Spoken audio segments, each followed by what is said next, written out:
Greetings, my dear friends. Dragon here once again. If it's your first time stumbling onto my tiny little corner of the YouTubes, then do please consider clicking that red button and subscribing. It will be a huge help. Okay, this is not an April Fool's. This is unbelievably my April arrivals so far.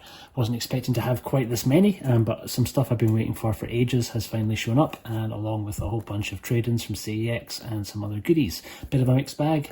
So without any further ado, let us get into it. First up, let's get the boring stuff out of the way. Quite a few of you have asked where I get my protectors from. This is the slightly larger size ones, so kind of usually for full slips. I think these come from Steelbook Central through eBay. Ends up being about £3.50 or £4 for a pack of 25.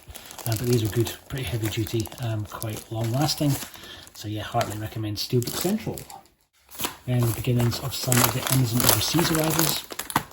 This is the wonderful Colgo 13, the professional, the original film, not the TV series, one that I've been after for a little while. It's a Discotek release because it has a really great commentary on it by Jonathan Clements. Some of you may recognise from the Heroes of the East commentary on the Shawscope Volume 1 box set. I also know him from this and from the Vampire Hunter D commentary back in the old era of manga DVD releases. But yeah, great film from the kind of classic era of anime.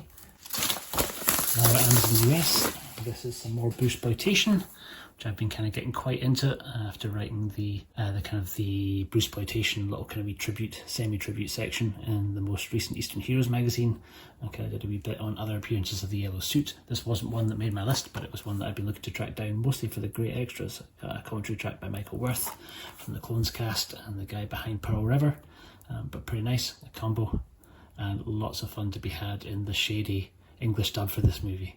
Lots of talk of Bruce's deadly fingers.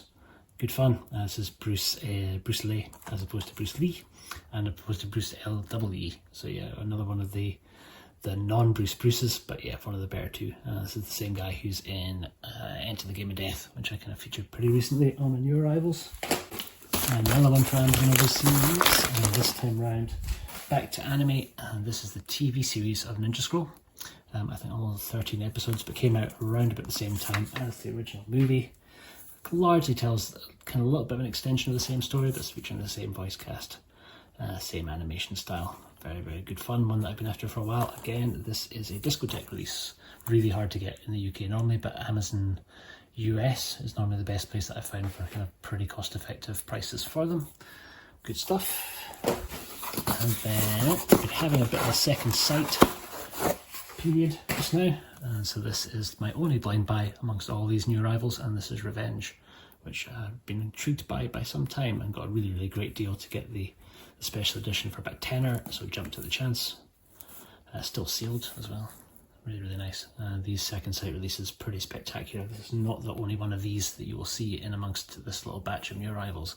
I've been going a little bit second sight crazy recently. Another second sight, this time a second hand purchase. This was kind of used some of my ridiculously large amount of CEX trade-in value. I'd got rid of about 100 discs and games over the last month or so. It's ended up with about £300 worth of credit at CEX, and sometimes a bit tricky to find things to spend that on at CEX. They don't get a huge amount of E-Station titles in, so I opted to kind of get a few of the second sight ones that I've been after for a little while. So this is the special edition of Upgrade. Really fantastic little Australian movie. Kind of a better Venom movie than Venom. I don't mean that entirely seriously, but kind of have to. But some of the same sort of elements are explored in the two movies, and it's a little bit of a joke because the main actor in this does look a lot like Tom Hardy. This is of course Logan Marshall Green from Prometheus.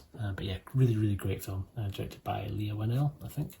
Pretty great feature by him on the Weekly Planet podcast. They did a great interview with him around the time that the movie came out. But yeah, great.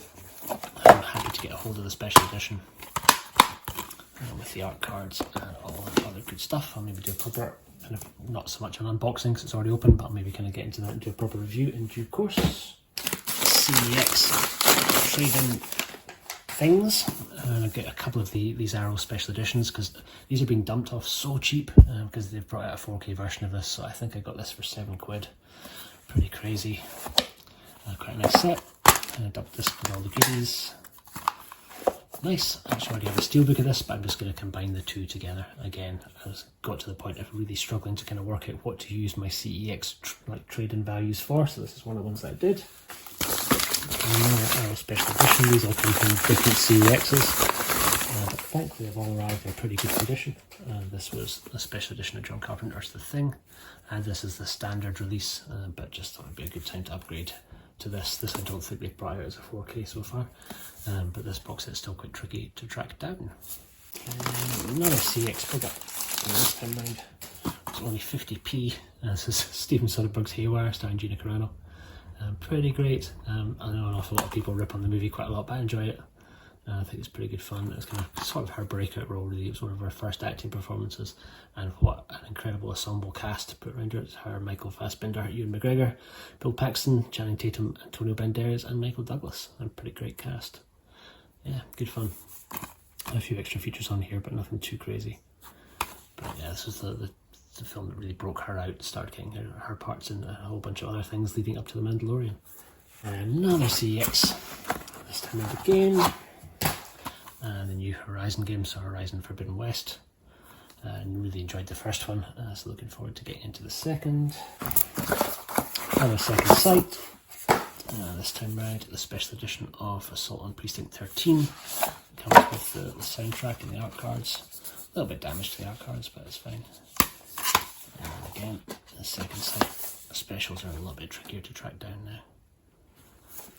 The last CX pickups. So we have Headshot. One of the, almost surprises me this is an hour release, but starring most of the cast of The Raid and The Raid 2. So yeah, another kind of good starring performance role for Iko Uwais. Julia Estelle, Hammer Girl herself, also in this. But an hour release with almost no extras on it, which is a bit of a shame, but it still came with a slipcase. And then last but not least, another Second Sight. This is the wonderful The Guest, which I actually only saw for the first time pretty recently. Really enjoyed.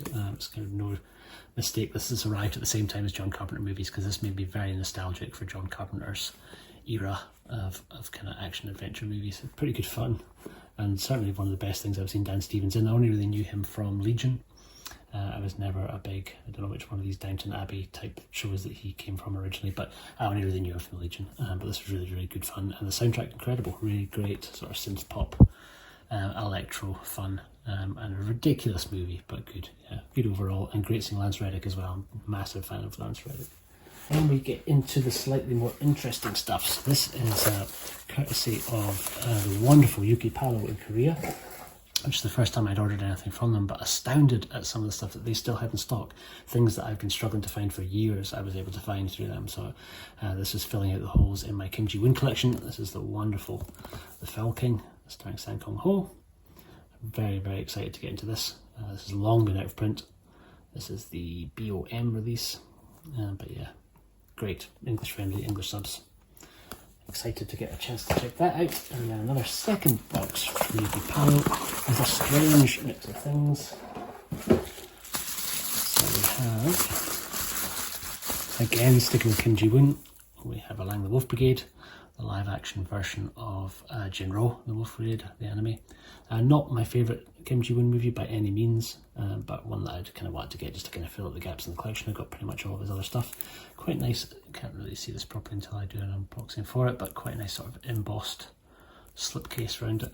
Just the standard release. There was a really nice special edition of this, but it's crazy money. This was pretty reasonable. A guilty pleasure of mine, Guy Ritchie's The Wrath of Man. This is the Nova Media release. Not a great movie by any means, but I find I've watched this probably a dozen times. It's kind of great background noise for me when I'm working at home, and really like the soundtrack. So this is a pretty cheap one that I was able to add in with some reward points that I'd built up at Yuki Palo, and excited to get a chance to actually have it on blue. And last but by no means least from Yuki Palo, it's a very random purchase just because literally it was about £8, and this is the Korean script for The Handmaiden, the incredible Handmaiden by Park Chan-wook. Really enjoy the movie, and really pretty stoked to get hold of quite a bizarre little item. I see these changing hands for like $100 online, which is nuts. Don't pay that for it, especially not if you can't read Korean, which I can't, but I just really like the presentation of it, and it'll sit nicely alongside my copy of The Handmaiden.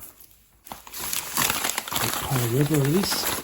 This is the Basher box, kind of filling out the little gaps in my Pearl River collection. I've got the Leg Fighters, and I have Dynamo already, so this is just kind of filling out. This is release number 3, and again one that I've heard Will over at the Hong Kong Cinema Appreciation Society raving about, and excited to get a chance to see Yosaki Kurata and Lau Kar Wing.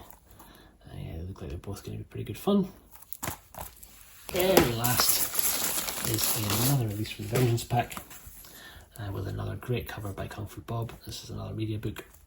This is Shaolin Kung Fu, aka the Shaolin Kung Fu Master, listed as being directed by Jimmy Shaw, and starring the wonderful Chi Kwang Chun from a whole bunch of Shaw's movies, and also, as far as the Vengeance Pack goes, he's the main star in The Golden Mask.